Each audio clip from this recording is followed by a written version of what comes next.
E o meu nome é Priscila Miranda do Rosário. Eu sou distribuidora de filmes, eu criei uma empresa de distribuição, a Fênix, isso há mais de 12 anos.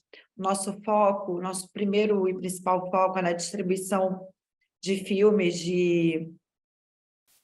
internacionais no mercado brasileiro, né?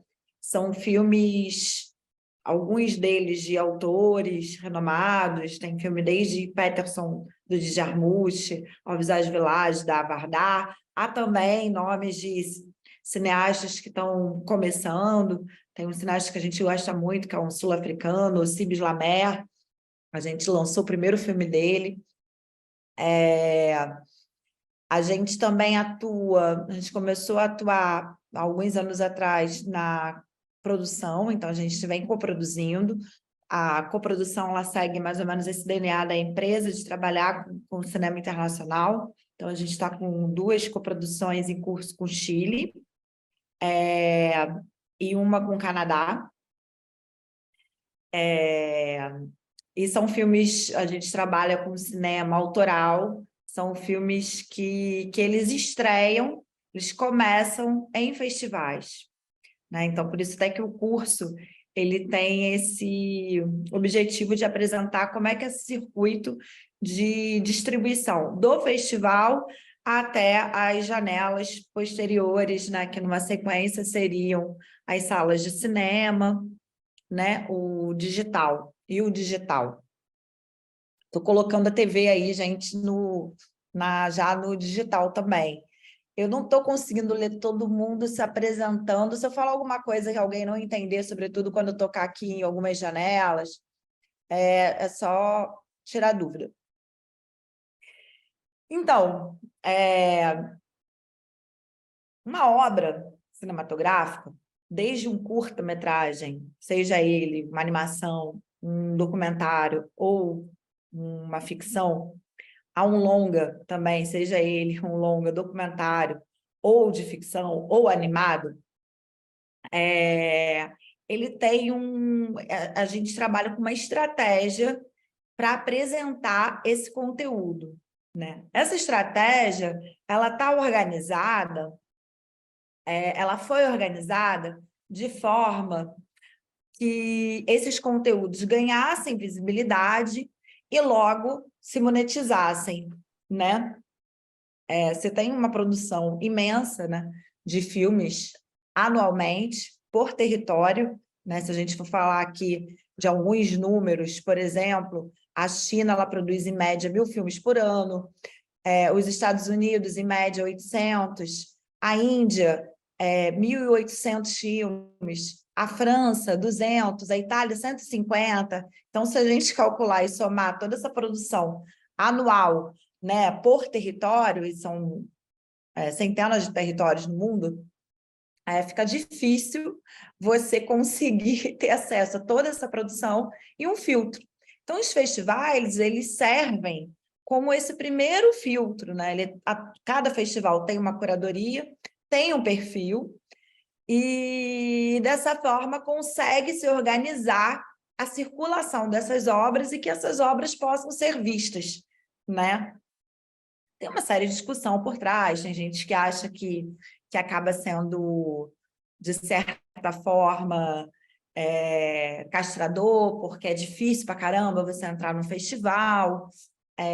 De certa forma, a gente pode entender que sim, que há, claro, né, como tudo, vale um questionamento, mas se a gente pensar do ponto de vista quando a gente lida com muito conteúdo, é interessante, né, como numa biblioteca, esse conteúdo, né, os livros, eles estão organizados por autores, por seções, de forma que ajudam, né, o público ali a achar mais facilmente. O festival é isso, né? E os festivais apresentam um número também bastante considerável. Tem festival que apresenta 400 obras, né? Você tem uma mostra de São Paulo, um festival do Rio, né? Que a média, antes, pré-pandemia, era em torno de 300 a 400 filmes, né? No geral, com algumas mostras competitivas. Então, o festival ele serve para organizar e apresentar essas obras.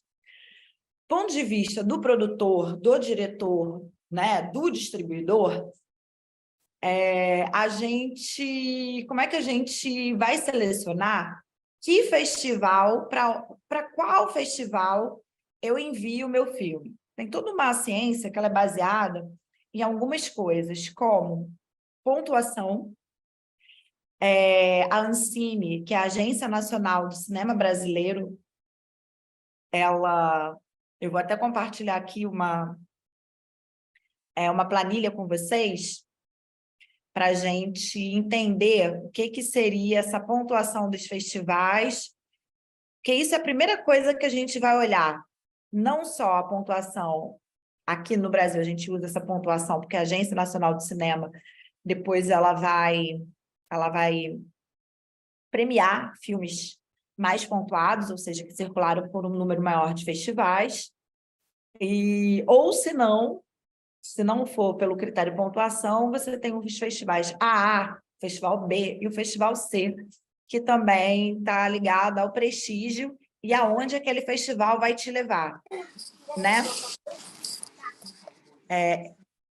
Isis, pode compartilhar por favor?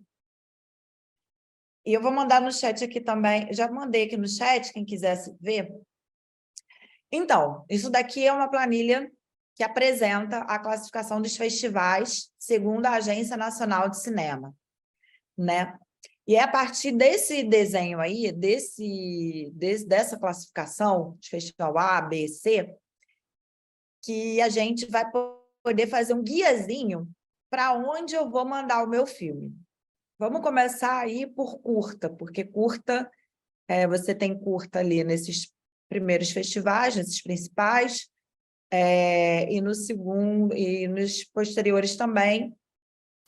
E o curta, tem uma coisa bacana, diferente quando a gente vai para o longa, tanto documentário como ficção, é que os festivais eles recebem todos os gêneros de curta, então, seja documentário, ficção e animação, diferente, né, dos longas.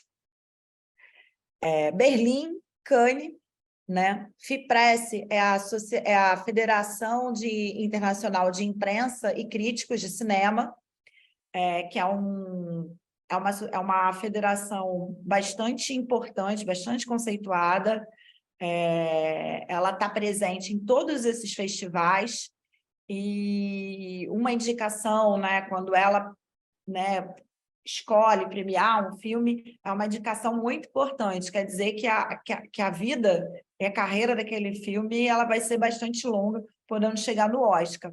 O Oscar está aí, mas o Oscar não é festival.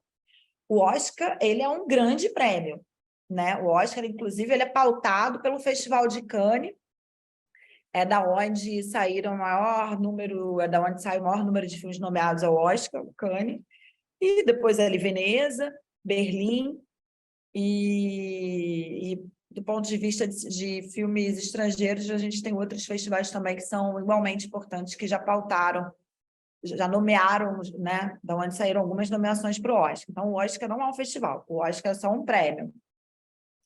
A gente vai passar essa lista, assim, aqui no chat.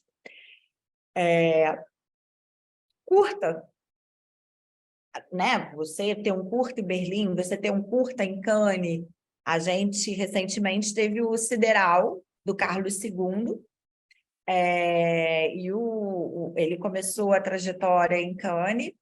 De Cannes, ele passou por centenas de festivais, até chegar na shortlist do Oscar. Esses festivais, eles dão muita visibilidade.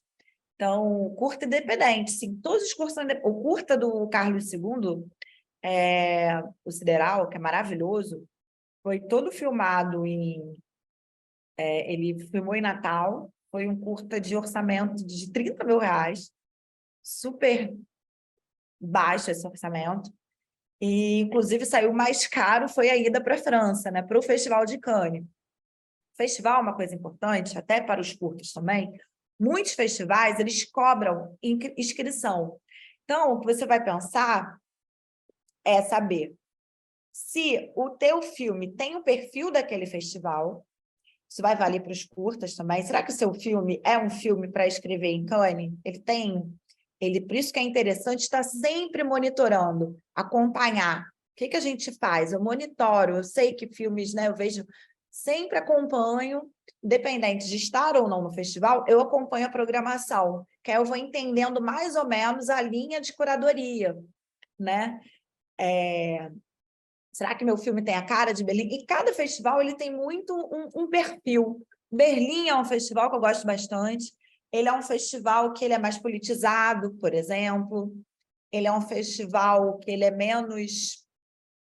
ele é igualmente midiático, sobretudo na mídia especializada. Você tem a presença quase geral, você tem a presença geral de todas as publicações importantes de cinema. Essas publicações são importantes porque elas vão ranqueando o seu filme. Tudo isso não é para fazer com que um é melhor do que o outro. Não, até porque pode ter um filme que eu goste. Eu inclusive, lancei há 20 dias atrás um filme que é isso, ame ou odeie, que é o Pacifiction, do Albert Serra.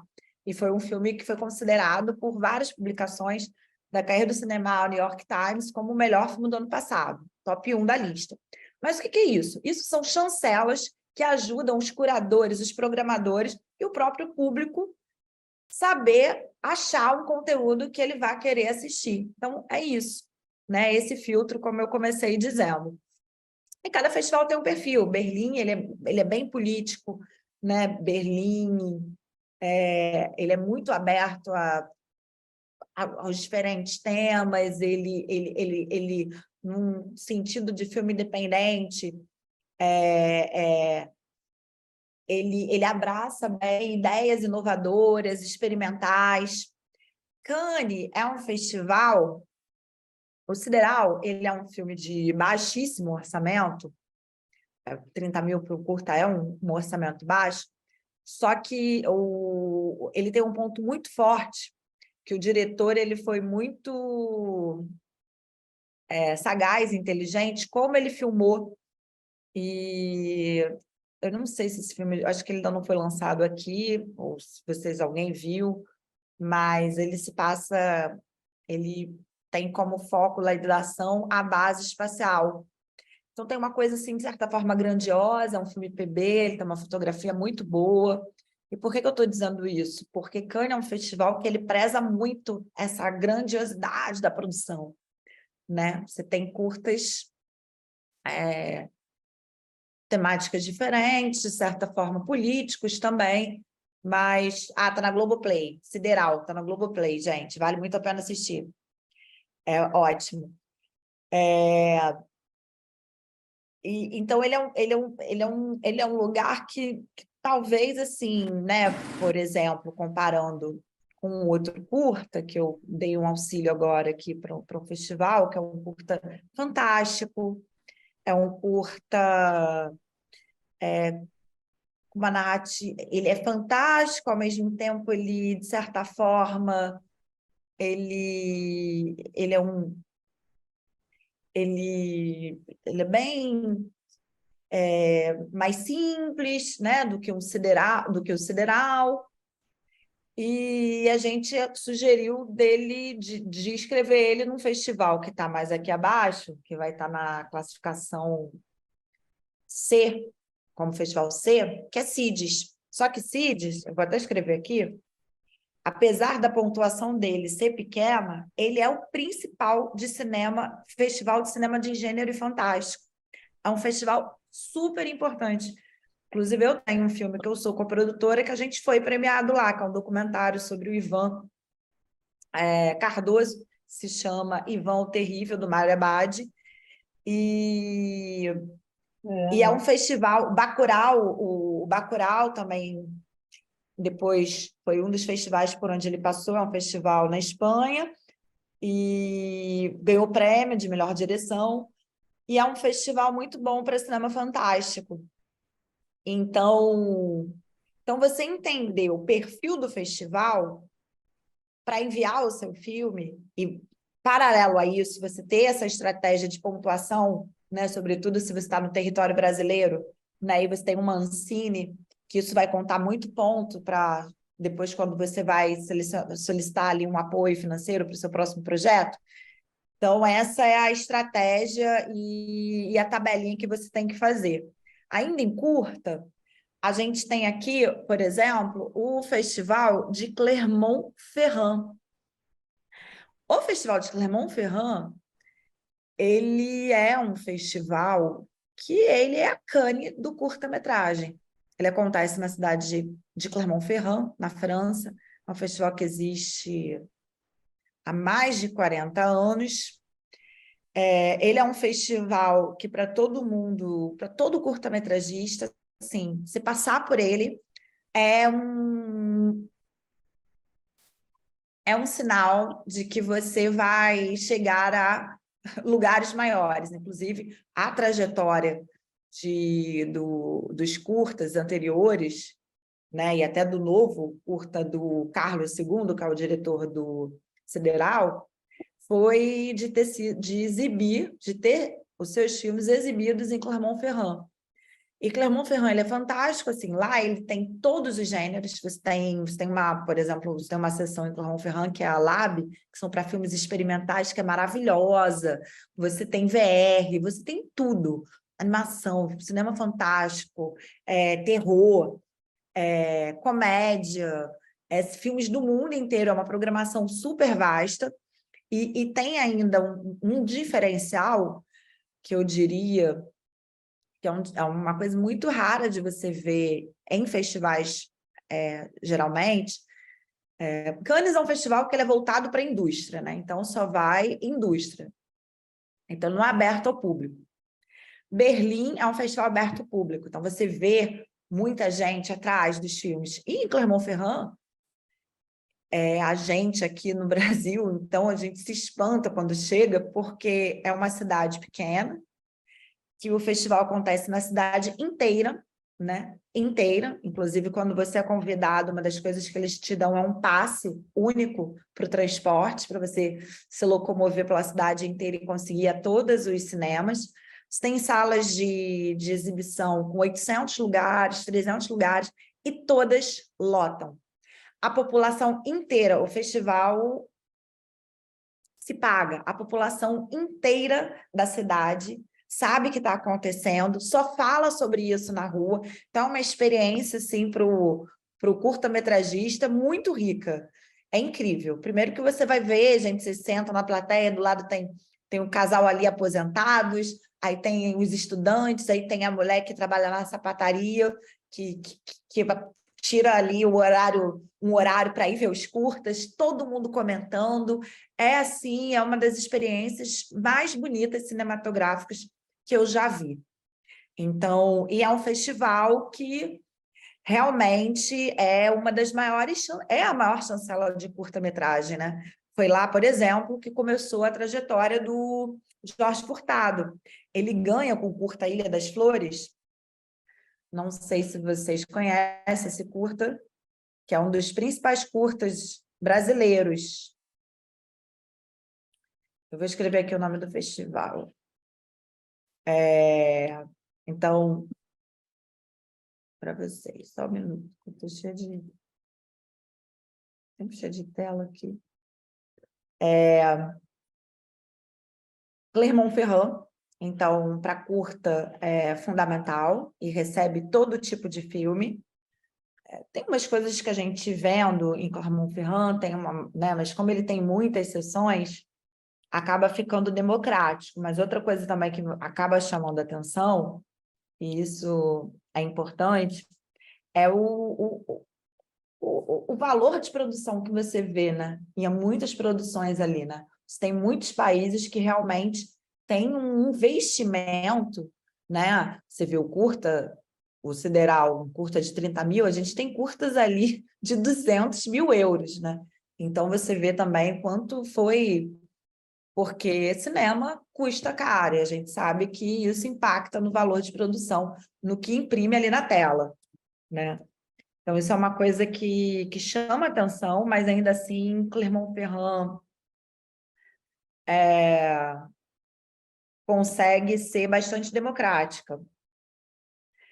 Ainda em curta-metragem, eu vou destacar o festival, que é um festival, vou passar aqui o site para vocês, de Clermont. Só um minuto.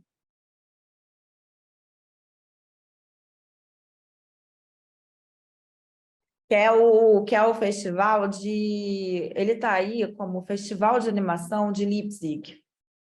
Só que ele é um festival que ele mistura tanto animação como documentário e ele aceita curtas.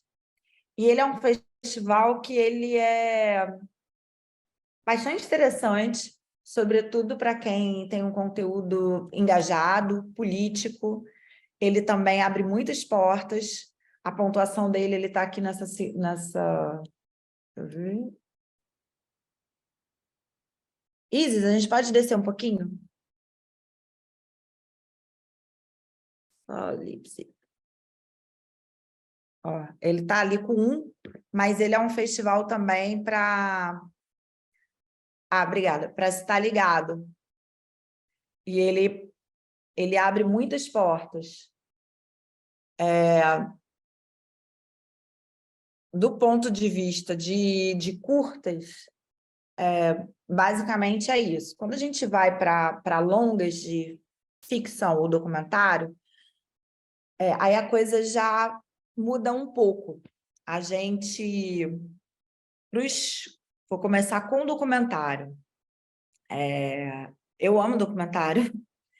Eu passei essa experiência agora, né, que a gente teve esse nosso filme, o filme sobre Ivan Cardoso, que é um documentário do Mário Abad. Mário Abad, esse é o segundo filme dele. Mário Abad é um crítico, né, de cinema do Globo, inclusive foi presidente da FIPRESS durante algum tempo, já esteve como presidente do júri da FIPRESS em Berlim ou em Cannes, e começou a realizar, né, um filme enquanto diretor, não recentemente. O primeiro foi um documentário sobre o Neville de Almeida, Neville, cronista da beleza e do caos, que é bem interessante, e é um filme de 50 mil reais. O Mário só faz filmes assim, o Ivan também custou 50 mil reais, e o filme, o Neville, ele estreou em Roterdã. Roterdã, ele é um festival igualmente importante.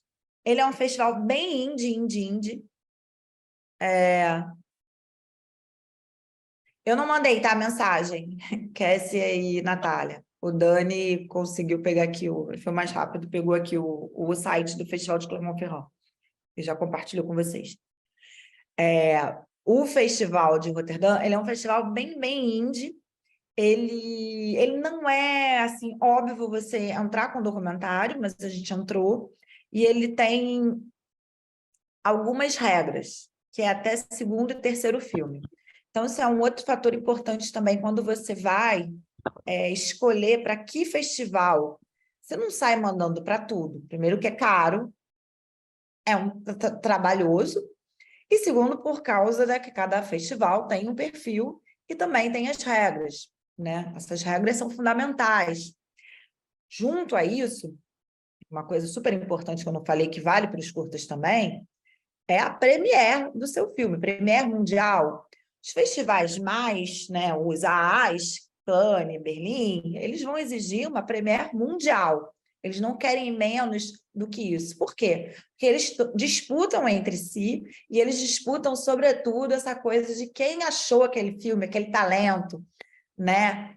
Pode ser o filme que depois vai chegar lá no Oscar, que vai ganhar um prêmio. Então, tudo isso, para eles, também é importante.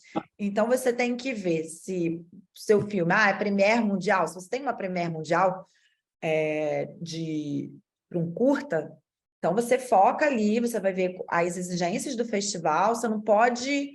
Se você está focado em Berlim, você não vai começar com um filme pelo Festival de Curtas de São Paulo, que é maravilhoso, mas a gente vai focar ali na Premiere Mundial.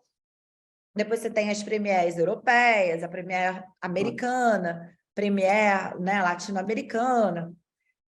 enfim. E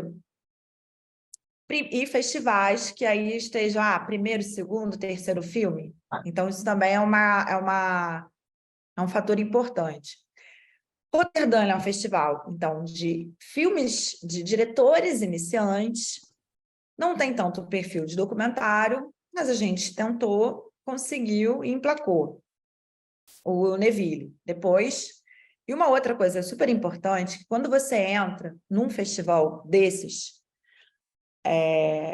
sobretudo esses mais de maior prestígio, aí não vai nem envolver a pontuação, por exemplo, porque CIDS é um festival de pontuação 1, classificado como festival C, mas o prestígio dele é tanto que depois que você entra no festival, como é o caso de Roterdã, os curadores e programadores dos outros festivais passam a te procurar também. Então, esse primeiro tiro, né, ele é super importante ser bem planejado, porque vai facilitar depois o caminho da sua obra. Alguns festivais convidam depois. É importante seguir escrevendo, mas depois você pode ser convidado, sim. Os festivais te procuram. Então, foi assim que a gente abriu o caminho para esses 2 documentários. E são 2 documentários eles são muito, como é que eu diria, singulares, né? São documentários biográficos, né? Sobre diretores que é muito nicho do nicho, né? Diretores brasileiros. O Neville, ele tem uma atuação mundial até importante, ele é um cara que ele faz parte, por exemplo, da história da Quinzena dos Realizadores. Ele estava lá, né, no início, em 68, quando a Quinzena foi criada, com o filme Jardim do Éden, se não me engano. Posso estar errando aqui o título, mas é um filme que foi censurado, que foi perdido. Enfim, não existe nem mais cópia dessa obra.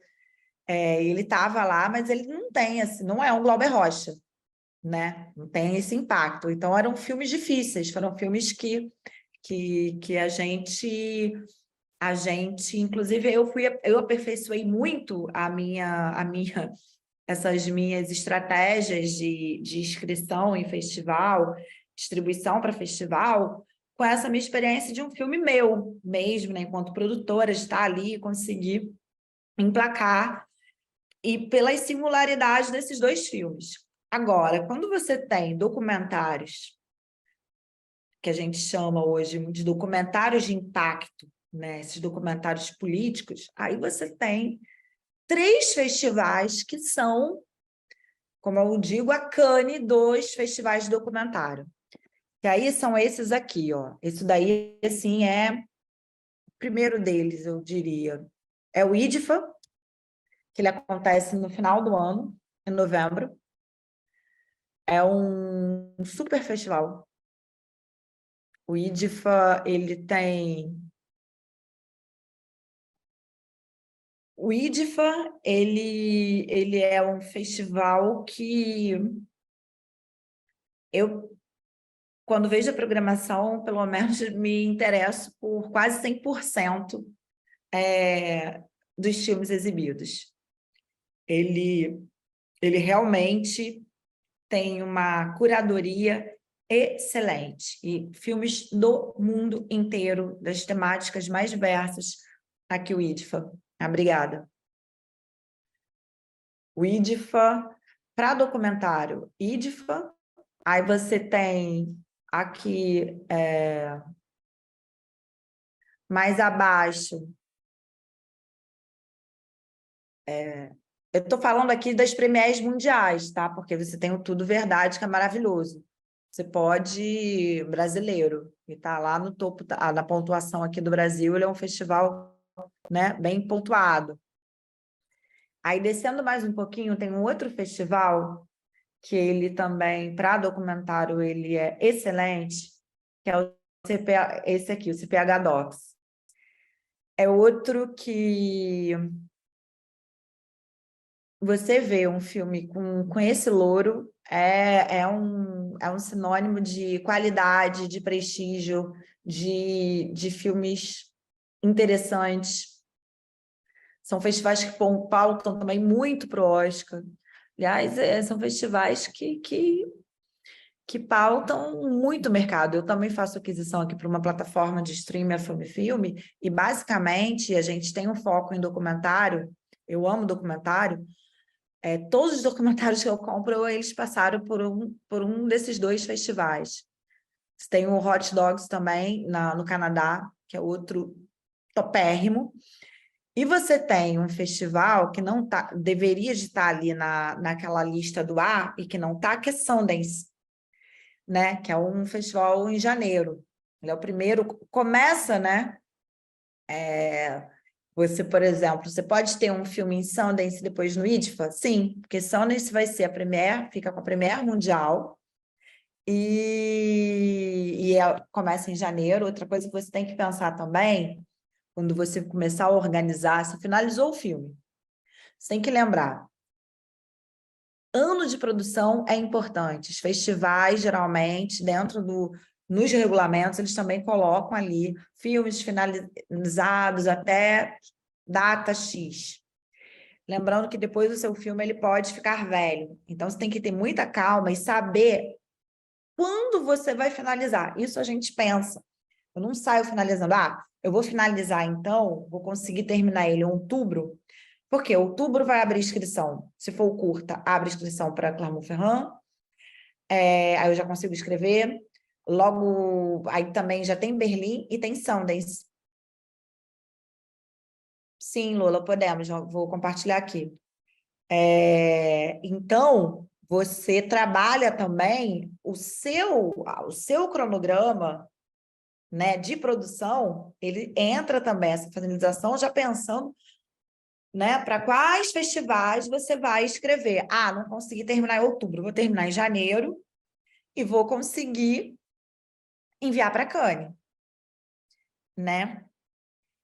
E você tem que estar seguro também se o seu filme é para aquele festival, isso, né? Só para não queimar nenhuma largada, não deixar que o filme, né, fique velho. Então, isso é muito importante, você ter esse cálculo também. E Sundance, bom, não terminei o filme em outubro, digamos, terminei ele agora. Agora a IDFA está aberto, agora maio, né? Agora maio a gente tem aberto o IDFA. Então, eu vou ter uma premiere mundial em IDFA, que é o festival mais importante de documentário do mundo, tá, gente? É o top 1 de documentário, IDFA. Mas isso vai me desabilitar para Sundance? Não, porque eu posso ter em Sundance a minha premiere americana.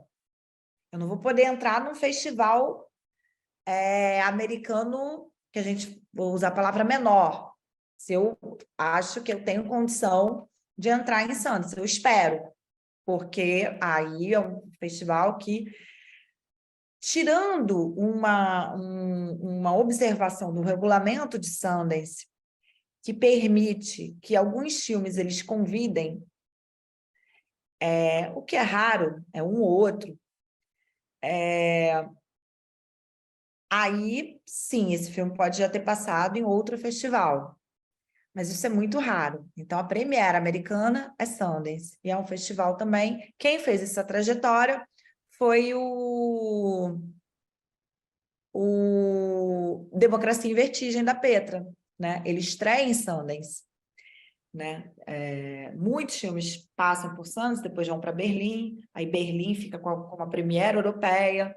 Então, isso é uma outra coisa que você tem que estar atento e você colocar nessa planilha que você vai montar. Eu monto uma grade, eu monto uma planilha, na verdade, de Excel, em que eu coloco os festivais que eu quero, que tem o perfil do meu filme. Ao lado, eu coloco essa pontuação e o tipo de premiere, né? E aí, é claro, vai chegando a negativa, né? Aí eu mudo um pouco essa estratégia. Chegou passei, entrei. Aí eu aperfeiçoo Jardim de Guerra. Muito obrigada, Marcos Vinícius. Isso. Aí eu vou mexendo nela como um quebra-cabeça e melhorando a minha estratégia, vendo para onde que eu vou ter que jogar, tá? Ficção. Antes de falar de ficção, eu vou falar de animação. Animação Annecy. Não sei se vocês acompanham, mas é o Cannes da animação. O Festival de Annecy é outro festival que é uma experiência brutal de viver, porque é um festival que também é numa cidade pequena e muita gente, o público participa. Você vem em caravanas, eu acho que do mundo inteiro, né? E é um festival que ele tem, os autores estão muito ali também acessíveis. Você tem a galera de HQ, você tem tipo um Guilherme Del Toro ali autografando, assinando, lançando o Pinóquio, como ele lançou ano passado. Se você tem uma animação, seja curta, seja um documentário animado, inclusive, você está com uma série de animações que são documentários, caso da Flea. Inclusive, não sei se vocês assistiram Flea, mas Flea é um... Sim, Marte 1 também começou em Sundance. Não, Sundance é ótimo para ficção também. Ótimo. Eu sigo muitos documentários de Sundance. São documentários muito, muito, muito, muito bons. E Sundance ele é muito receptivo para o filme brasileiro. Você tem vários filmes brasileiros. Você tem quase que anualmente um filme brasileiro de ficção também estreando em Sundance. Eu tive filme meu, Não Devore Meu Coração, por exemplo. É um filme que estreou em Sundance, uma ficção. E é muito nessa linha. E você vê, já que a gente tocou aqui nesse assunto, é legal, porque o Sundance, para os longas de ficção, ele tem uma linha que vai muito no estilo do Marte 1, do Não Devore Meu Coração, da Nuvem Pink, que é o filme de 2 anos atrás. O título não é esse, mais ou menos assim. Mas ele tem bem nessa linha. Foi legal você falar dessa coisa do Marte 1, a Nuvem Rosa. Eles são filmes que eles têm uma semelhança estética e de propósito. E você tem a parte do documentário que é super engajada, né? Os documentários de Sundance são... A ficção, ela tem muito estilo, são filmes também, obviamente, políticos, né? E os documentários, você tem muito filme ali super engajado, muito político.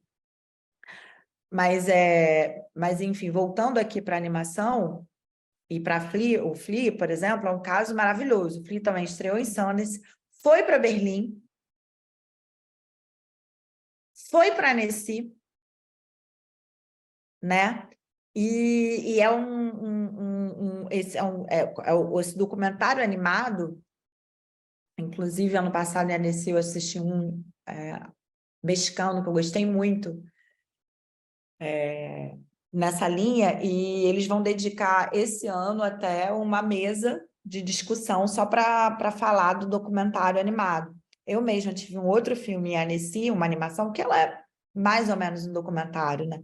Que é o Meu Tio José, que é baseado na própria vida do diretor. Mas Annecy, ele assim, um festival incrível, ele é um festival que ele considera muito o Brasil. A animação brasileira, ela tem uma importância mundial fortíssima. Os animadores brasileiros são super reconhecidos. Eu tive a oportunidade de estar em alguns festivais com o meu filme e tá do lado lá do filme do diretor, do Bob Cuspe. E é incrível como o Bob Cuspe é super recebido, sabe? Como tem é uma grife, é uma marca muito forte. Inclusive, uma coisa que eu gostaria muito era que a Ancine ela olhasse com mais carinho para a animação brasileira. E do Brasil, a gente tem um dos maiores festivais de animação do mundo também, que é o Animamundi, igualmente reconhecido. Inclusive, uma das coisas, quando eu tive em Annecy, que eu mais ouvi era: e aí, o Animamundi? Todo mundo é ansioso para que ele voltasse. O Animamundi, ele é super, super renomado. E ele é legal, porque você pode estrear em Annecy, e ele acontece logo depois, tem essa coisa casada. Então, o Ottawa International Animation também é um festival bem interessante. E ele é bastante singular. Geralmente, os festivais, você tem muito festival. O que acontece também quando você pega você vai vendo essa lista de festival A, B, C, D. Tem festival que não descobre. Tem festival que vai lá, pega, vê lá, abre o catálogo de Cannes e já sai selecionando tudo que estava em Cannes ou em Berlim. Tem muito festival assim, gente. Muito. Então, isso eu acho chato, porque primeiro, e é por isso que ele também não é um festival A, ele não descobre nada, ele, né, só reproduz, não abre, tem tantos filmes legais. O Ottawa, mesma coisa Annecy, o cara vai lá, abre a Annecy, pega tudo. O Ottawa é um festival que não, é um festival que tem bastante personalidade. Eu tive lá ano passado, eu fui convidada por eles, e, por exemplo, meu filme O Tio José não entrou, fiquei até triste, mas outros filmes até que eu vi em Annecy que esperava, pensava que fosse ganhar porque ganharam prêmio. Só Alô? aparece o artigo.cine.gov. Vou passar aqui já. A Isis vai compartilhar aqui, gente. Já, já. Então, eu achei isso muito bacana, porque eu acabei conhecendo coisas novas, sabe? Então, eu achei, e isso já me atraiu nele. E aí, do ponto de vista, enquanto distribuidora, programadora.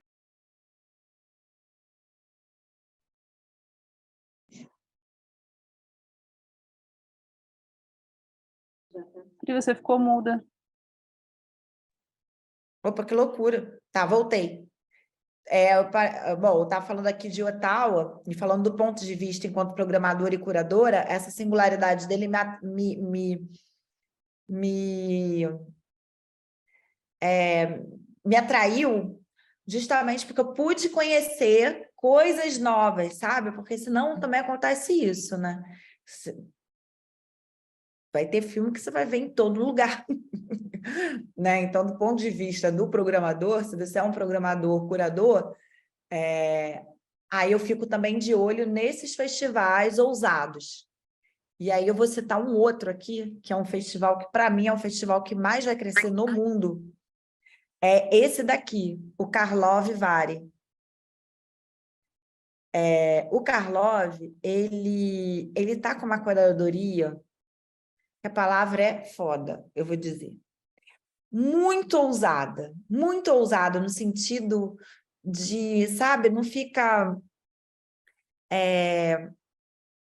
Cara, descobre uns filmes diferentes, os primeiros filmes, tem um filme que até é nosso, que é o Ramona, primeiro filme de uma diretora espanhola, maravilhoso. Então, ele é um festival que está chamando muito a minha atenção. Aí você fala, sabe aquele filme mais independente ainda, ousado no sentido, sabe, da criatividade, sabe? Ele é um festival que eu gosto bastante. Você tem Estocolmo International Film Festival, um festival igualmente importante, é um festival que ele tem no DNA dele também essa coisa de ousadia. Ele é o festival que descobre o Tarantino, né? Então, ele, apesar de agora já estar mais consagrado, né? Eu não tenho visto sair de lá coisas, eu acho que ele, de certa forma, vem também repetindo um pouco programação de outros festivais, né? Aí, vindo aqui para a América Latina? Havana exibe tudo, exibe animação, ela tem uma competitiva de animação, ela tem de curtas. É maravilhoso porque é o festival do cinema latino-americano. Então, assim, e é um festival também de público, né? Que o público ele entra, consome o filme, então é muito legal você ver o seu filme ali com uma plateia, né? Da galera de lá assistindo e comenta. O povo cubano ele tem um nível cultural altíssimo, ele ama cinema, é outro lugar assim que é incrível, que todo mundo sabe que está acontecendo o festival, né? Eles têm uma coisa que é a casa do festival, então se você parar para perguntar, sabe onde que é a casa do festival? Todo mundo sabe. Eu tenho falado uma coisa assim, a importância do cinema para Cuba é imensa, tanto é que um dos souvenirs de Cuba é um cartaz de um filme cubano, 3 vezes Ana, né? Então, isso mostra a importância e o carinho e você poder dialogar e encontrar com seus colegas latino-americanos, né? Por exemplo, ano passado você tinha 21 produções colombianas e parte delas era produção de cineastas indígenas, sabe? Com um trabalho incrível. Então, o filme que ganhou ano passado, ganhou 7 prêmios, né? O longa, né? Vencedor de ficção, foi um filme boliviano, maravilhoso. Então, assim, é um festival que... Aí eu não vou falar nem que é gênero. Eu, enquanto latino-americana, se eu sou uma cineasta latino-americana, eu vou enviar para Cuba. É um sonho, assim, ter um filme exibido em Cuba. E tem um super prestígio, né? É um festival também que eu acho que vai abrir portas, né? É uma boa porta de entrada. É uma boa... Começar com, por exemplo, você pode escolher como uma premiere mundial, sabe? Ele acaba sendo muito no final do ano, então ele também acaba fazendo muito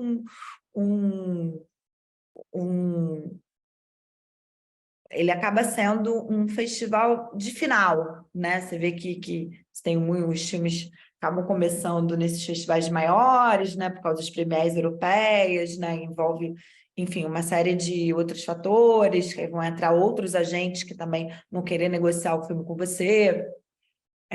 Mas ele é um super festival. E Cartagena também, tá? Cartagena é um festival charmoso, é um festival que pontua. É um festival que eu acho que vai fazer, sabe? Ele é um bom festival de continuidade, que aí você tem que pensar nisso também, né? Chega depois um momento que você vai pensar no festival de continuidade, né? Aquele que... E você calcula também uma coisa. O que você calcula? 1 ano rodando festivais, 1 ano e meio.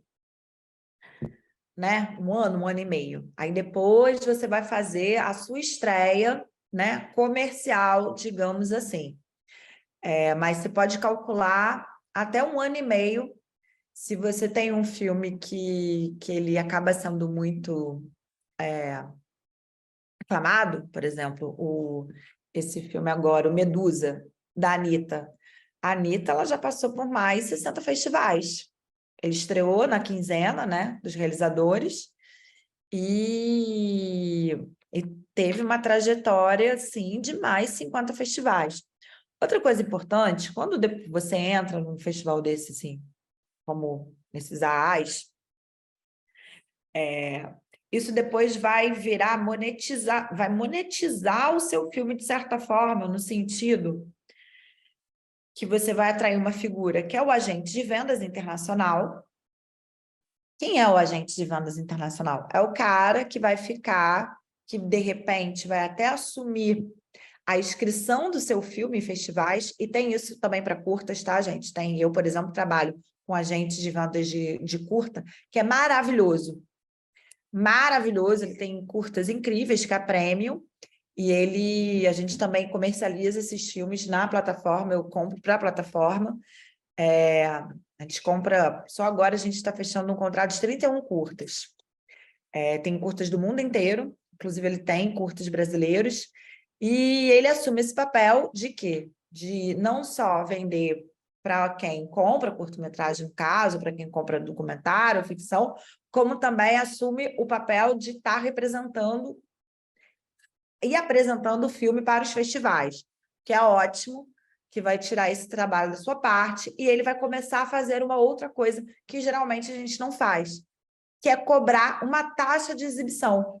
Então, os festivais, esses filmes que têm uma circulação, né, que vão para muitos, quando você vai para 50 festivais, quer dizer que você vai começar a entrar em muito festival, porque aqui estão os festivais principais, os que vão pontuar, né, os que vão ser uma porta de entrada, né?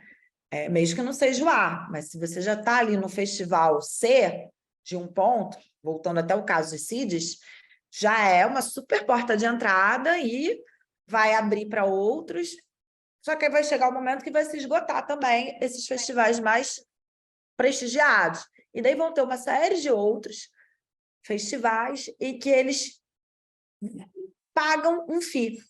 Então, isso é uma economia, isso vai gerar uma receita para o filme. Inclusive, tem filmes que eu conheço que chegaram a fazer receita de 15 mil euros em festival. Tem muito festival na Europa, Ásia, sobretudo, que pagam um FII de $300 ou euros até 1.000, tá? Então, isso é uma coisa muito legal que você pode monetizar e ter um retorno financeiro.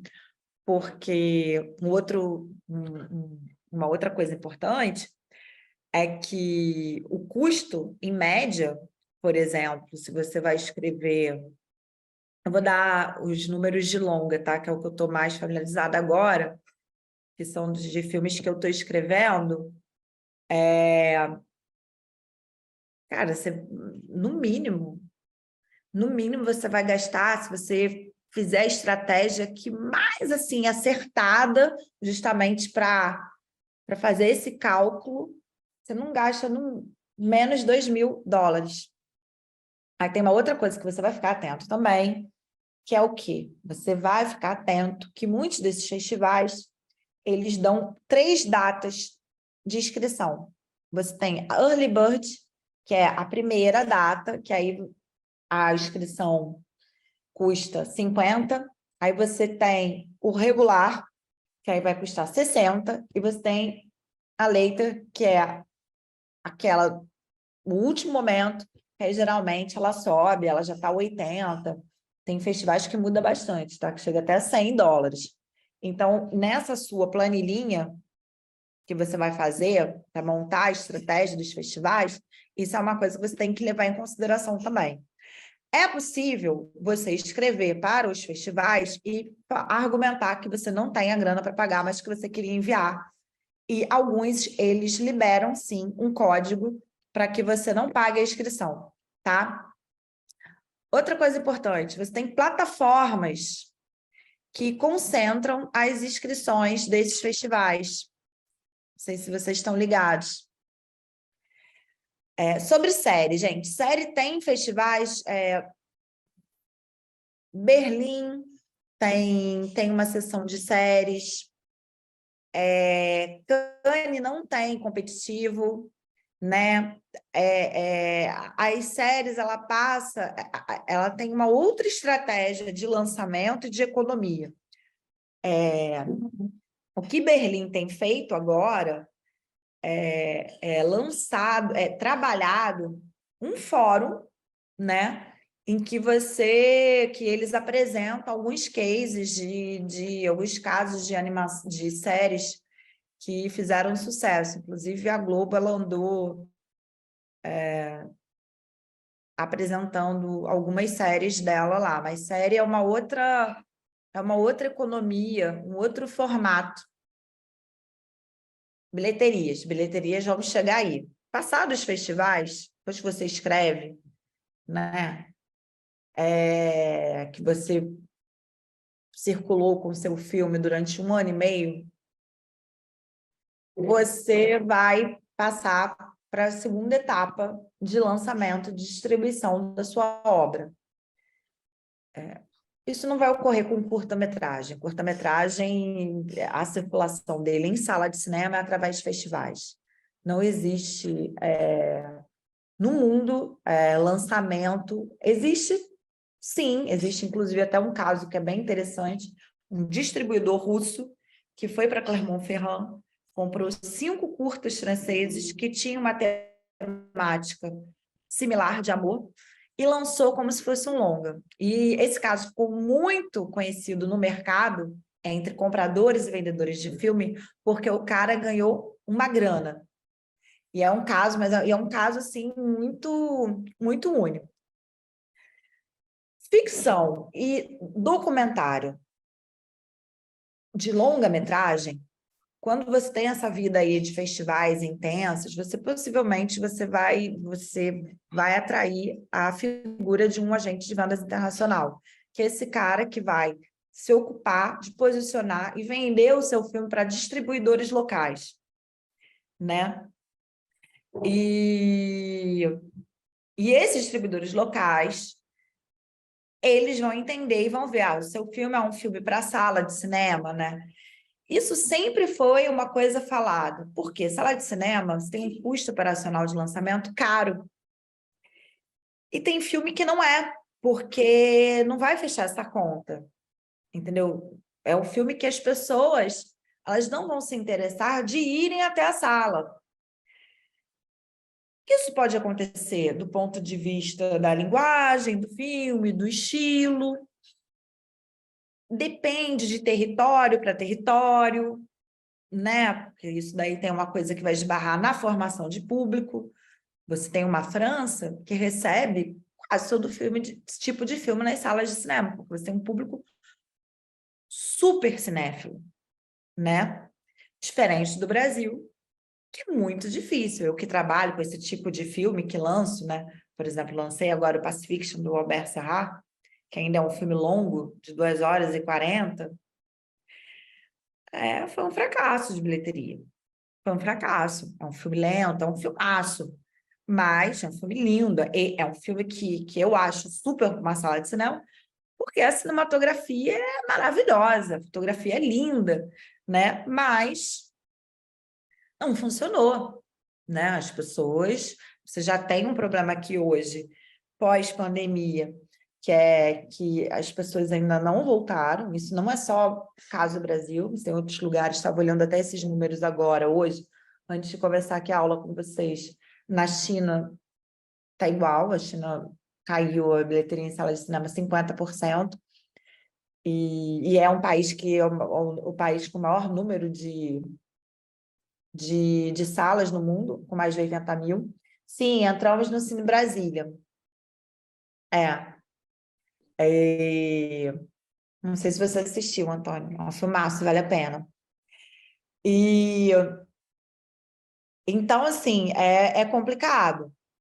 Então, mas numa trajetória, né? Vamos falar aqui dos êxitos, numa trajetória de um filme, o Marte 1. Marte 1 acho que é um ótimo caso. Marte 1 é um caso maravilhoso.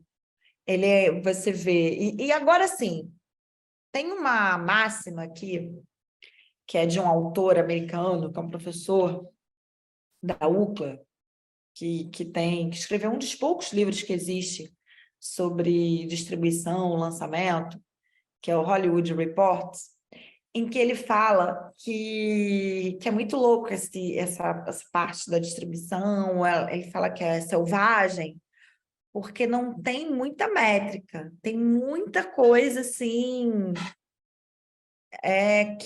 que não, nem tudo não tem uma matemática certa. 2 mais 2 é igual a 4. Seu filme entrou num grande festival, foi para vários festivais, e vai entrar no cinema e vai ser bem de bilheteria.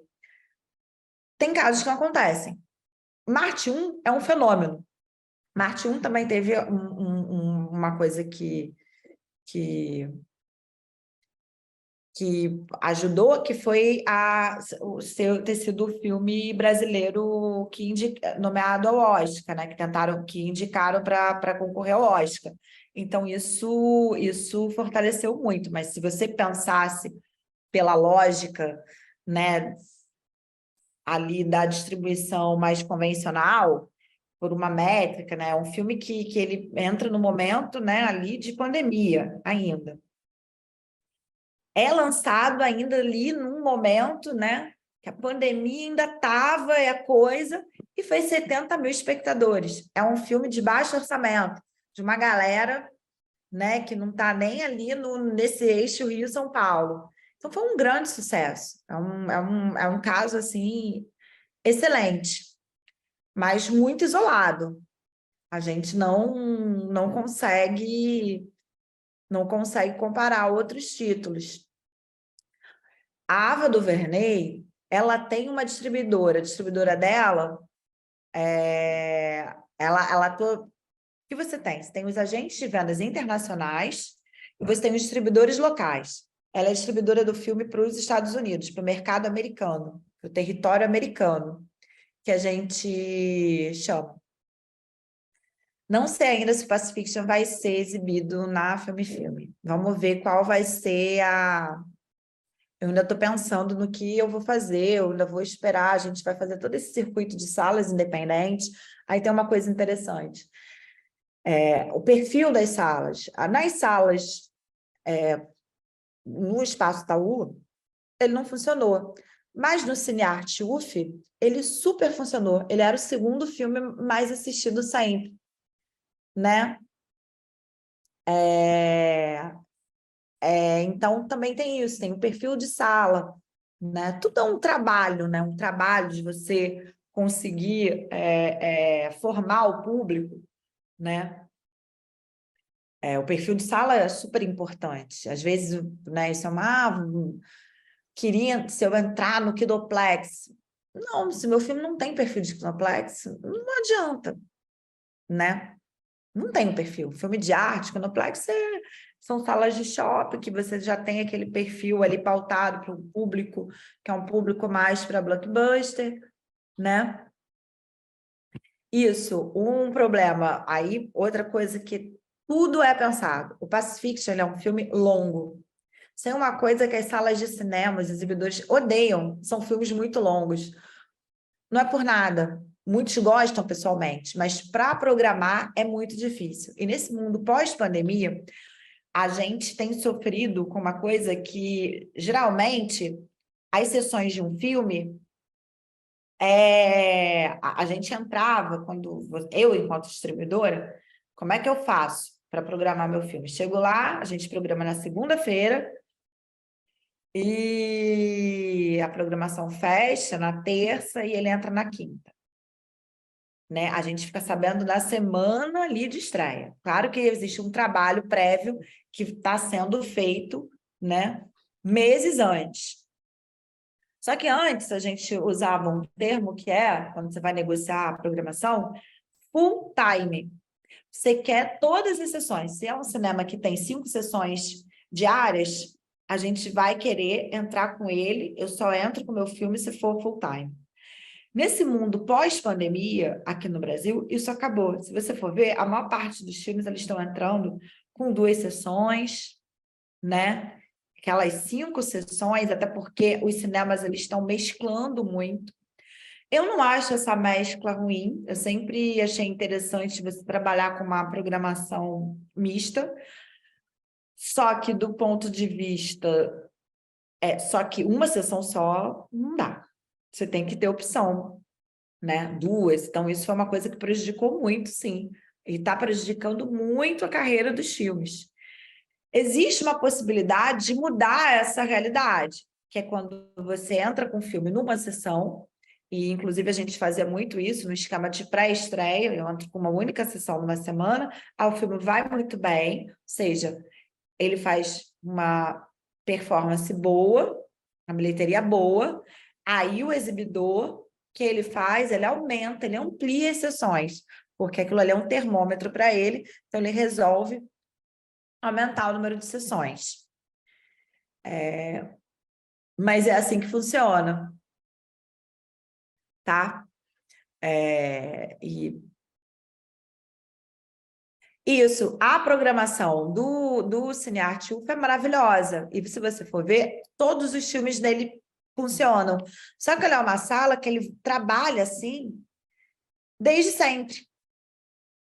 No Itaú já não funciona. Inclusive, eu venho pensando, né, pelo que eu venho lendo, estudando e analisando, as salas elas vão ter, as salas que quiserem permanecer no mercado, elas vão ter que deixar bem claro a estratégia deles e o perfil de público, sabe? Essa coisa de você ter uma sala de arte, mas aí está exibindo um Homem-Aranha, não tem muito a ver. Eu acho que ela deveria focar, sabe? Eu acho que é dar um tiro de canhão e atirar meio que para todo lado, e o resultado não é bom, porque o cara quer ver o Homem-Aranha, ele vai querer ver numa sala, numa super sala, e o cara de cinema de arte, entendeu? São públicos diferentes. Mas, assim, as salas estão experimentando, está um momento super difícil. Então, eu entendo que é um momento de apostar e ver no que vai dar, né? Mas a tendência é que o funcionamento dos filmes, o retorno, né? O retorno de um mercado anterior ao mundo da pandemia, ele vai se dar se os filmes forem trabalhados. Isso mesmo, Natália, o nicho, né? E você vai ter uma redução muito grande também no lançamento, no número de filmes lançados, né? Por isso que é muito importante esse primeiro momento aqui dos festivais, é super importante, porque isso é uma coisa que, durante a pandemia, foi muito conversado. Eu participei de vários seminários, encontros, que aconteceram assim, com a gente do mundo inteiro, que antes da pandemia você já tinha uma sinalização para isso, né? Como eu comecei aqui falando, você tem, né, muito conteúdo produzido. Você tem, de certa forma, tem lugares que você tem muita opção de streaming. Por exemplo, na França tem mais 70 streamings diferentes. Então, que de certa forma, mas o país mesmo está produzindo agora 150 filmes, mais ou menos por aí. Brasil, você tem só os streamings, né, das majors, então, assim, é muito pequeno. Essa é uma boa pergunta, Vitor, que eu vou responder já já. Aguenta aí. É um momento importante. Mas os streams só eles não dão. Ao mesmo tempo, você tem muito conteúdo. Ao mesmo tempo, as salas não funcionam. Então, e nesse cenário, a TV, né, que a gente chamava de TV linear, que é da programação aberta, que acabou há muito tempo e também não adquire. E então, nesse cenário, o que né, o que vem guiando mais ou menos o mercado, né, a indústria, é que os filmes que vão funcionar é isso, ou é esse blockbuster, né? Ou o filme de arte, mas é o filme de arte mesmo. É esse filme que tem que ter essa chancela dos festivais. O que eu acho interessante, porque eu acho que eu, enquanto produtora de filme, enquanto distribuidora, curadora e programadora, eu gosto de ver um cinema ousado e diferente, sabe? Do que esse cinema convencional, tudo igual, sabe? Que não vai muito para lugar nenhum. Então, acho que, de certa forma, é bacana, porque aí você se decide. Você vai fazer o blockbuster ou vai fazer um filme de arte? Não vai fazer aquele tal do filme médio, que era uma coisa que se falava muito, que durante um momento existiu, na época de VHS, mas que você vê que não emplacou no streaming, sobretudo no TVOD, né? que é um filme meio sem lugar. Então, eu acho isso interessante, do ponto de vista criativo, né, da produção artística. Sobre os streams não se pagam. No streaming, ele não...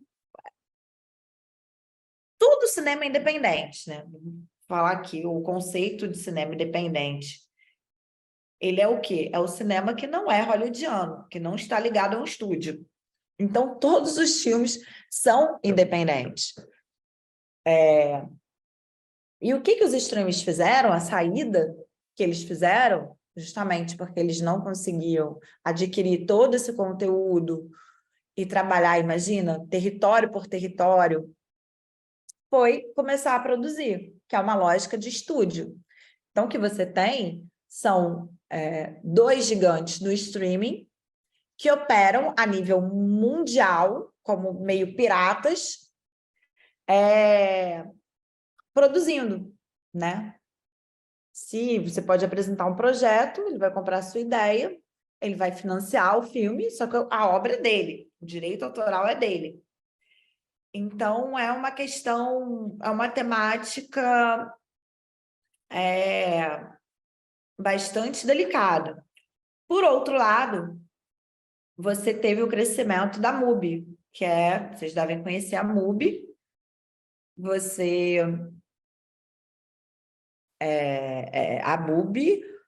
A MUBI, para mim, foi um ótimo exemplo e que vai reforçar essa coisa do cinema autoral, artístico, ousado, criativo, que ele tem espaço, sim, inclusive espaço para se monetizar.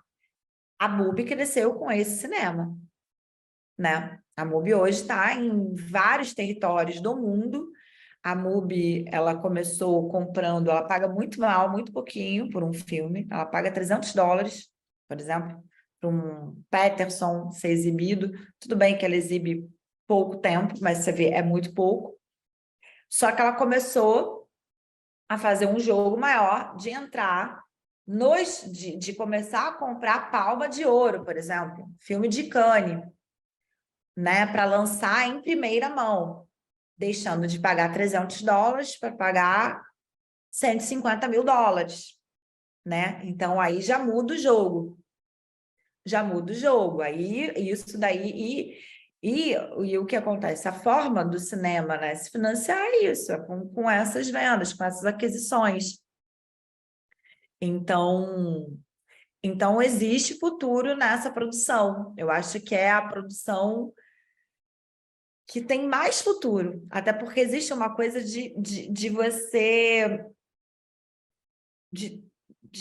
a própria indústria hollywoodiana, como Hollywood ela tem muita grana, então ela trabalha, ela consegue ter muita... se planejar e consegue antever tudo com base em estudos, né? Ela sofre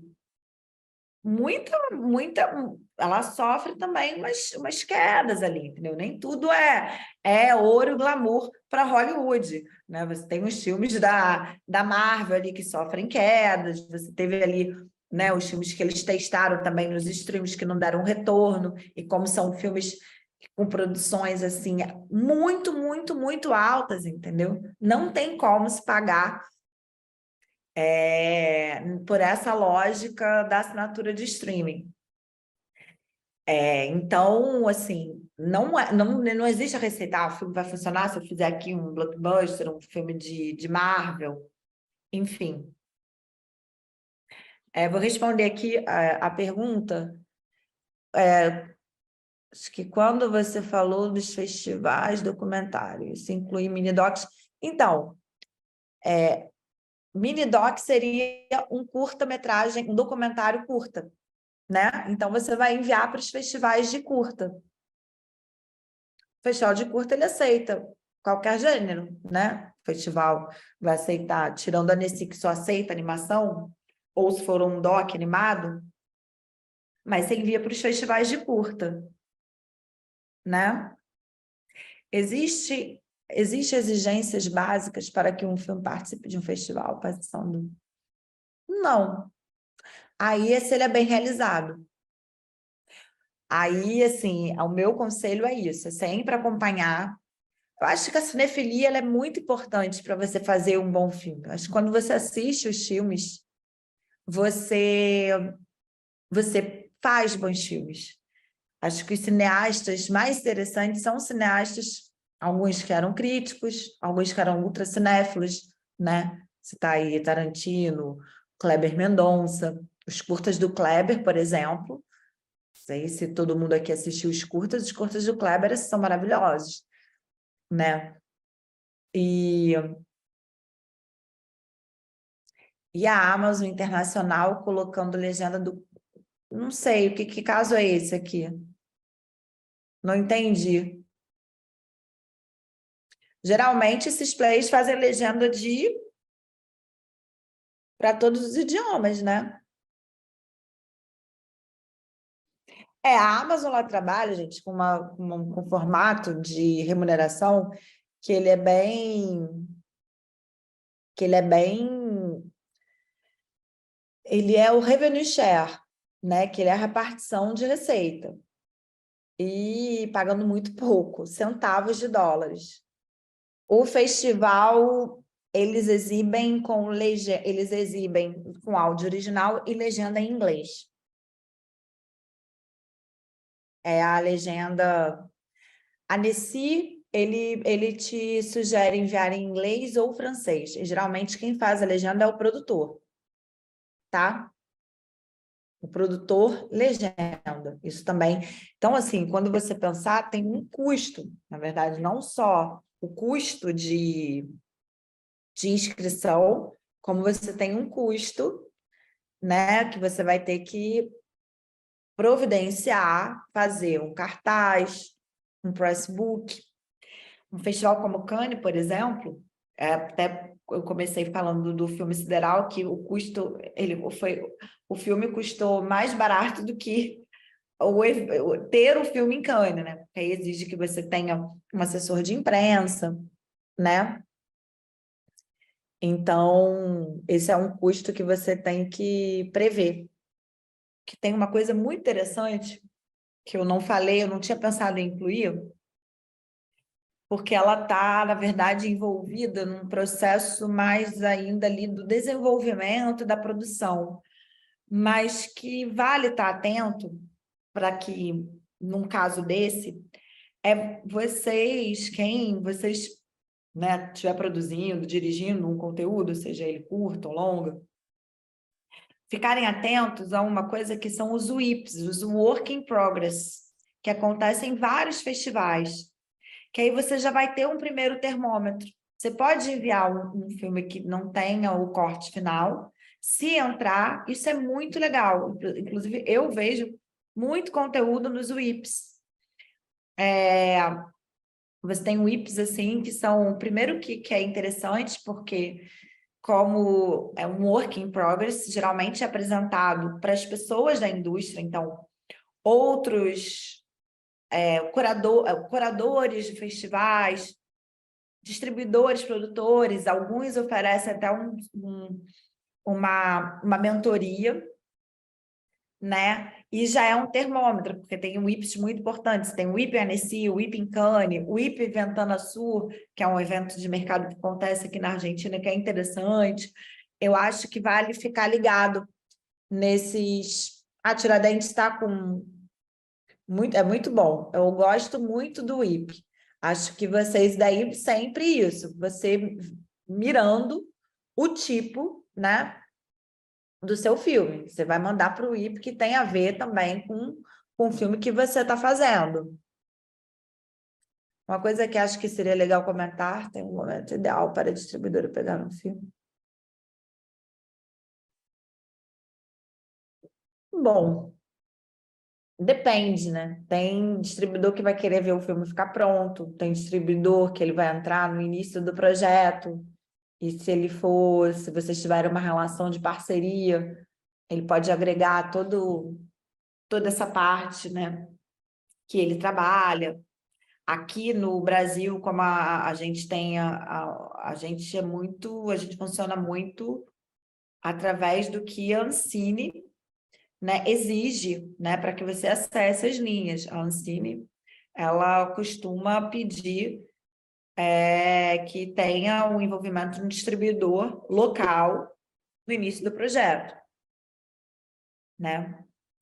Então, é bom, eu acho super, é ótimo, mas não é simples, né? Você achar, acaba que é isso, né? Sempre tem as tais das chancelas. Acaba que quem consegue mais fácil é um diretor que já tem um certo nome, no sentido que você já conhece o trabalho dele, né? Não é uma ideia só no papel. Como é que você vai saber que aquilo vai dar, né? Então acaba, né? Você já conhece o trabalho dele, seja de curta também. Por isso que é muito bom o curta. Outra coisa que eu adoro, eu assisto muito curta. Eu amo curta. E é vendo os curtas que você pode chegar, né? Essa minha coprodução com o Chile, uma delas é um diretor que eu conheço há mais de 12 anos, que eu conheci em Clermont-Ferrand, que eu acompanho os curtas dele, ele é incrível. E eu entrei porque eu quero muito que ele faça, tá mais que na hora que ele já faça a primeira ficção de longa-metragem, né? Então, assim, é importante, é legal você ter um trabalho de curta e fazer esse caminho, né? Você planejar a sua estratégia também de carreira, né? Cinematográfica, né? Isso é importante. Fazer o quê? Vou fazer esse curto aqui, vou investir, vou entrar para tais festivais aqui, e assim você deslancha. Então, consegui o áudio agora, não sei se tu tá me ouvindo ali, tá? Sim. Então tá, prazer. Então, eu sou atriz, descobri meu lado cineasta também na pandemia, daí eu produzi 3 curtas independentes, só que eu participei de festivais menores, tipo umas na Índia, na Suécia, teve também uns outros, porque é bem independente, porque eu não, como é que eu vou dizer? Eu meio que produzi sozinha, quase só, tipo, a trilha foi meu amigo que compôs, daí eu dirigi a trilha, foi tudo, mas assim, bem autoral, né, bem independente, e eu não investi muito, né, foi, tipo assim, sem gasto mesmo, mas eu me dediquei muito de amor, de corpo e alma, né, então eu escrevi, produzi, atuei, dirigi. Daí foi o primeiro, teve o primeiro que foi a primeira experiência, daí eu enviei para vários festivais, legendei em inglês, botei a legenda, né, em inglês, e foi super bem recebido, assim, e a experiência foi maravilhosa, porque foi a primeira vez. Daí, como eu me empolguei, já escrevi outro roteiro e eu não filmei ainda, né, curta, que é a continuação desse primeiro, é Saudade e Solidão, esse meu primeiro. E aí eu acabei pegando este roteiro e escrevi um curta, fiz um curta experimental com uma cena desse novo roteiro. E foi muito bem recebido, o pessoal gostou muito, porque o pessoal se identificava muito, é amigo virtual esse outro. Então eu tô me preparando, eu esperei. Inclusive, esse roteiro eu já finalizei, eu escrevi ele em 2022, né, o ano passado, e eu deixei, eu pensei, não, eu vou aguardar e não vou filmar agora, porque quem sabe eu pego um edital mais além.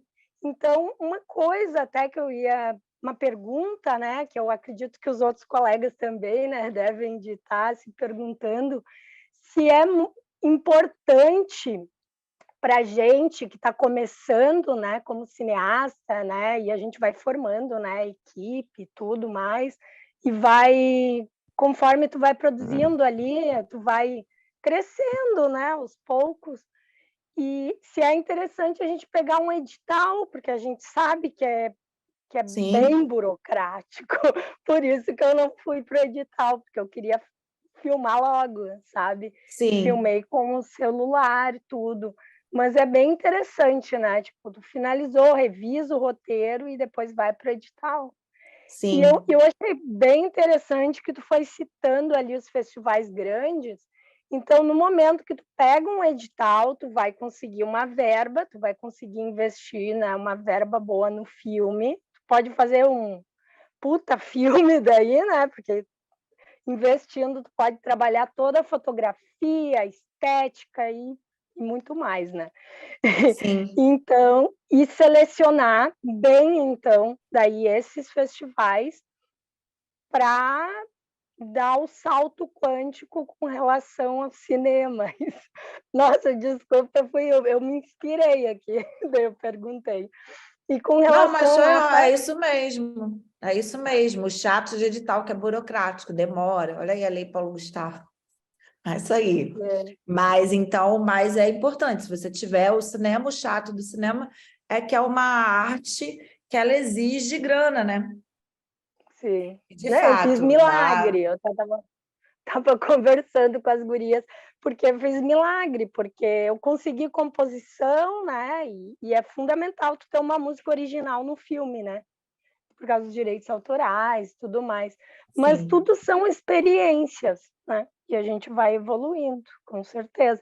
Mas os festivais internacionais, eles recebem muito bem o cinema brasileiro, né? Principalmente os cineastas que estão começando, mulheres também, eles dão um apoio, assim. Eu não sei, o que eu notei, assim, a Índia, eu não sei se tu não citou ali, né? Festival indiano, mas eles têm eles gostam muito de trabalhar os filmes bem profundos emocionalmente, sabe? Eles têm, como é que eu vou dizer, tipo que nem esse meu, Saudade e Solidão, esses aí, eles gostam muito desse perfil de filme. Sim, Eu tem assisti alguns alguns. festivais na Índia, então, que a Índia é esse mundo, né? A Índia tem alguns festivais.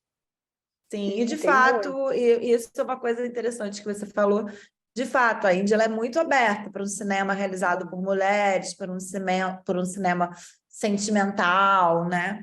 É isso, cada filme tem o seu lugar. Parabéns, eu acho que você, se você já entrou, acho que o importante é Obrigada, entrar também em algum gratidão. festival, né?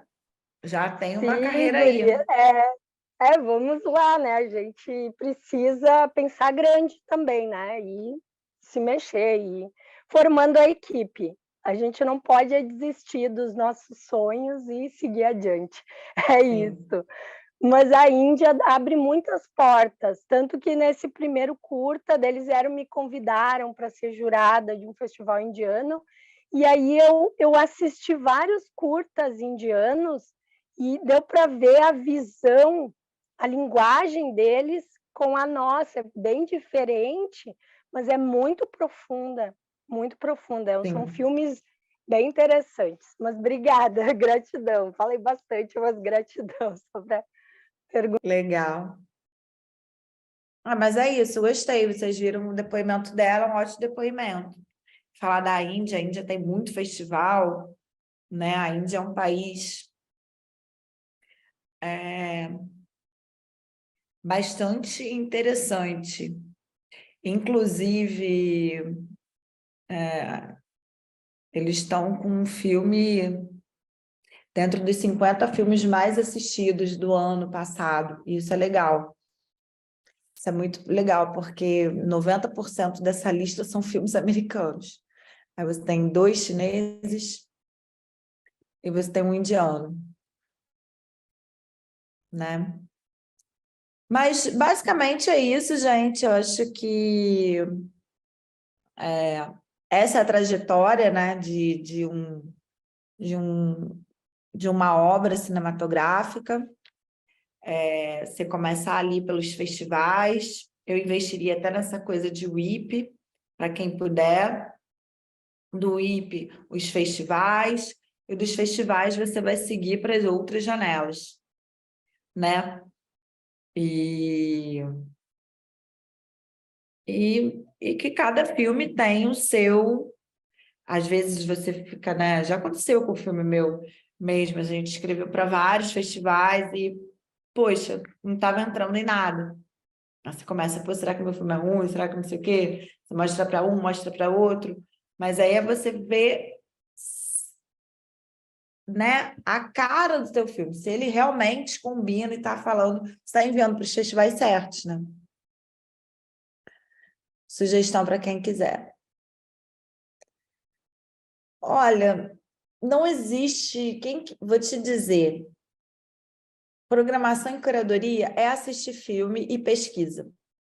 Não tem um estudo formal, né? Como não tem assim distribuição, pelo menos aqui no Brasil não tem. Mas curadoria e programação, ela é isso, né? Assistir filme, assistir muita pesquisa, você pesquisar, estar sempre atento no que está acontecendo nesses festivais. Você não precisa estar lá, mas você acessar os programas deles, né?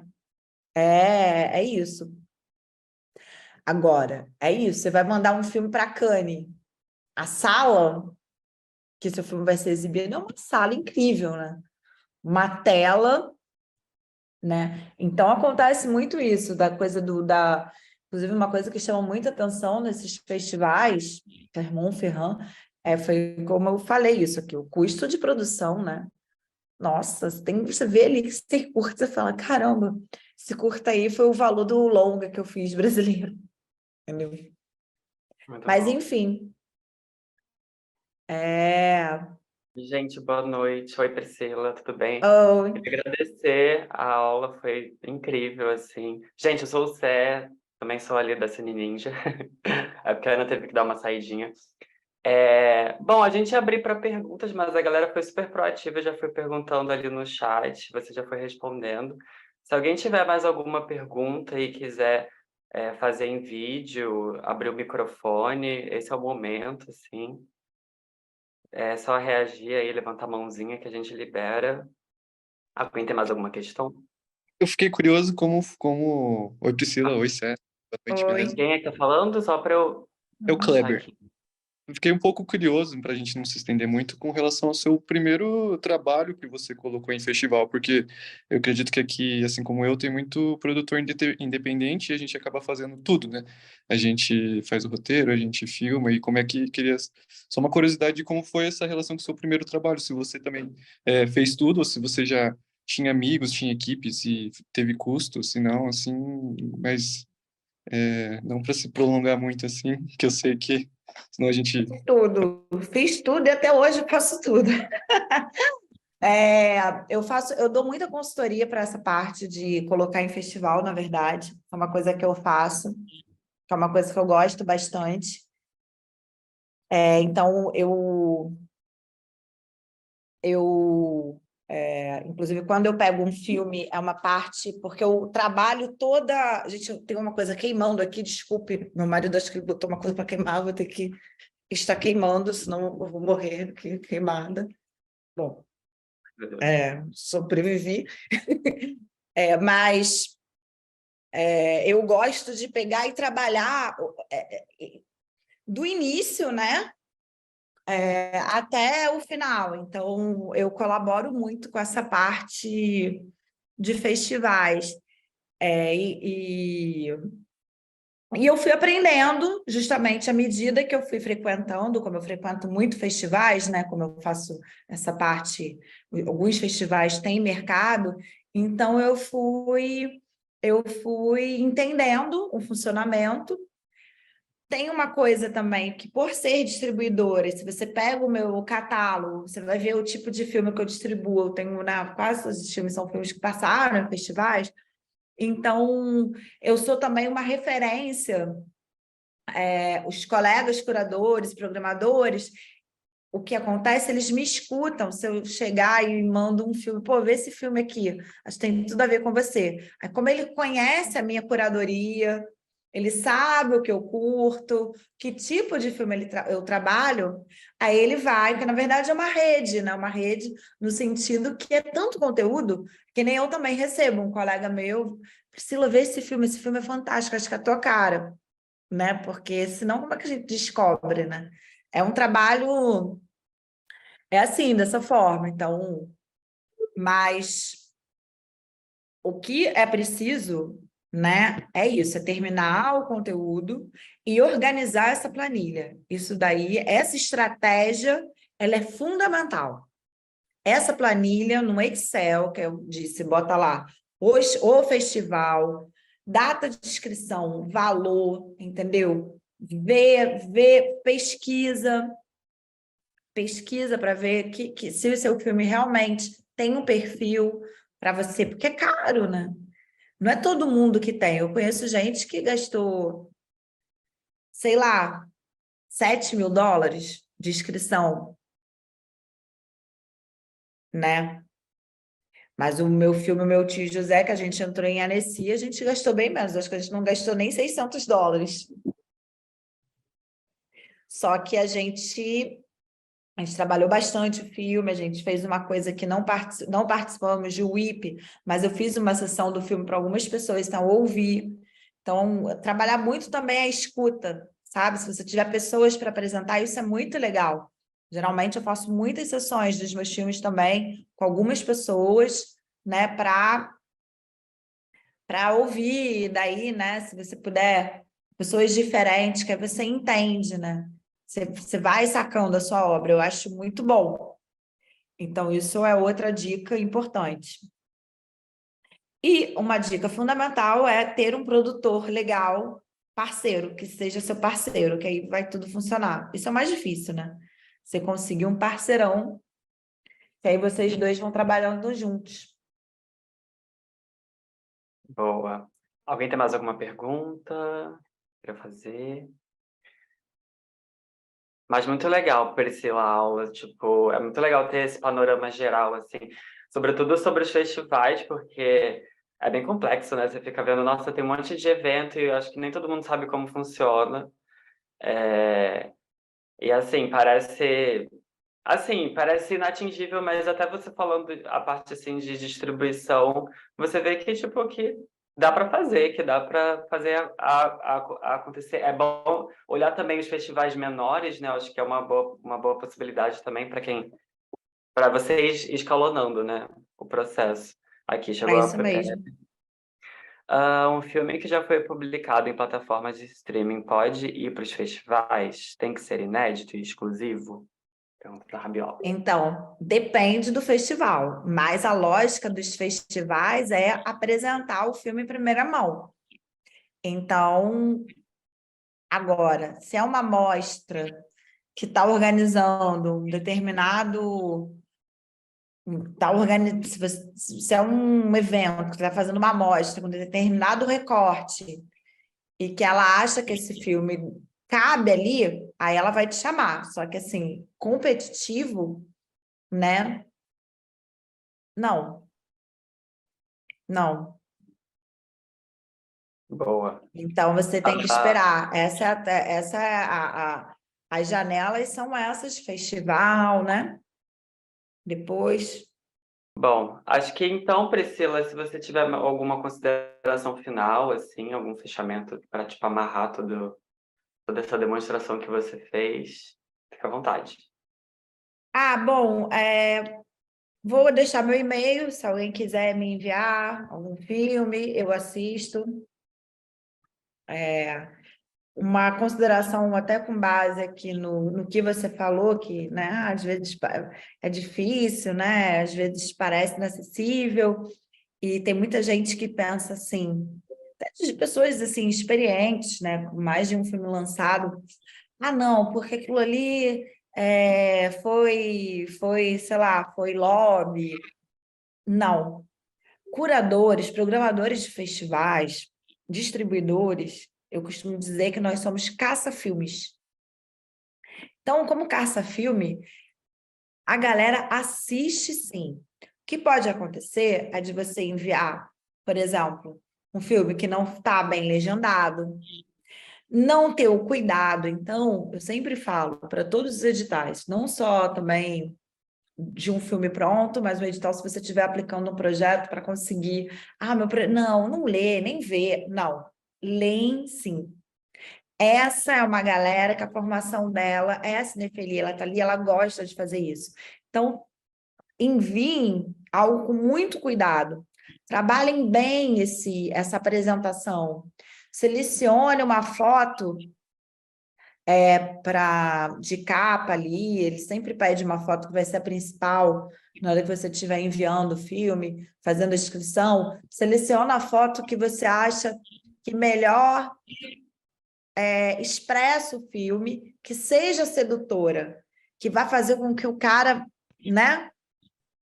Olha aquilo ali, sabe? Se tiver referências, use das referências, porque tudo isso ajuda para que a pessoa olhe o seu conteúdo com maior atenção. Trabalhe muito bem a sinopse. Sinopse, por exemplo, é uma coisa fundamental. Trabalhe uma sinopse que seja atraente e que desperte a vontade da pessoa também de assistir o seu filme, né? Essa seria a minha consideração final. E foi um prazer, gente. Adorei aqui. Eu adoro falar de distribuição, se deixar. E foi bom que foi bem focado aqui só nessa parte, que é um mundo extenso.